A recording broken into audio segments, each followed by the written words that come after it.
బట్టతలతో బాధపడుతున్నారా? ఆధునితనమైన పద్ధతిలో హెయిర్ ట్రాన్స్ప్లాంటేషన్ చేయబడును. Face clinic, Hyderabad. Hello, welcome to Suman TV.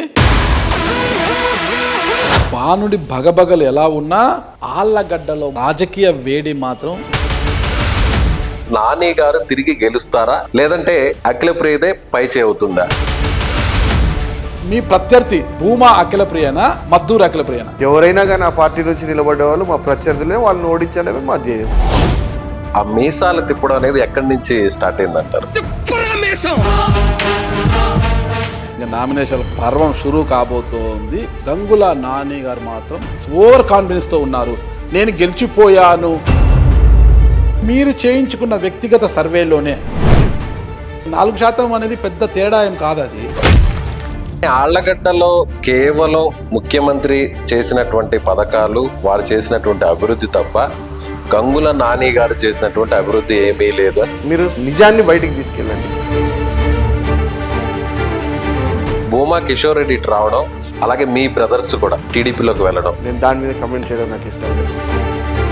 2004 election అనుకుంటా. మీ పెద్దనాన్న గారు వెంగళ ప్రతాప్ రెడ్డి గారు ఎమ్మెల్యేగా పోటీ చేశారు. అవతల భూమా నాగిరెడ్డి గారు అనుకుంటా. ఆ సమయంలో నాన్న గంగుల ప్రభాకర్ రెడ్డి గారు భూమా నాగిరెడ్డి గారికి మద్దతు ప్రకటించారు అనుకుంటా.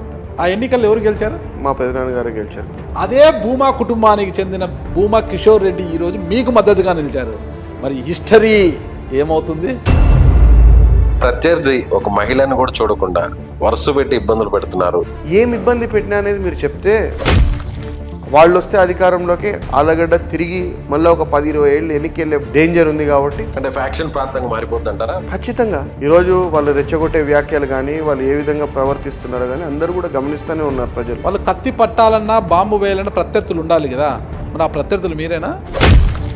చాలా కామెంట్స్ వచ్చాయి కదా, మున్సిపాలిటీ మీద ఒక డమ్మీ కమిషన్ని పెట్టుకొని మీ చేసే కమెంట్స్ చాలా తప్పు. నాగరాజు గారు, మీ సోదరి గారు కూడా కొన్ని పనులకు బిల్లులు పెట్టారట. ఆ బిల్లుల విషయంలో గందరగోళం జరిగింది. చిల్లర ఆరోపణ. నిన్నటి వరకు మా అమ్మగారు మీద చేశారు, ఈరోజు మా అక్క ఎందుకు వచ్చిందో మరి ఫస్ట్ టైం. ఒక చిన్న ఇదండి. ఇప్పుడు ఈ కరపత్రంలో మీరు ఇచ్చారు ఇవన్నీ నేను చేసిన అభివృద్ధి పనులు అని. రేపు పొద్దున ఈ ఇంటర్వ్యూ చూసి, మా ఇంటర్వ్యూ చూసిన తర్వాత అఖిలప్రియ గారు వీటిపై ఛాలెంజ్ చేసే అవకాశం ఉంది. నేను సిద్ధము.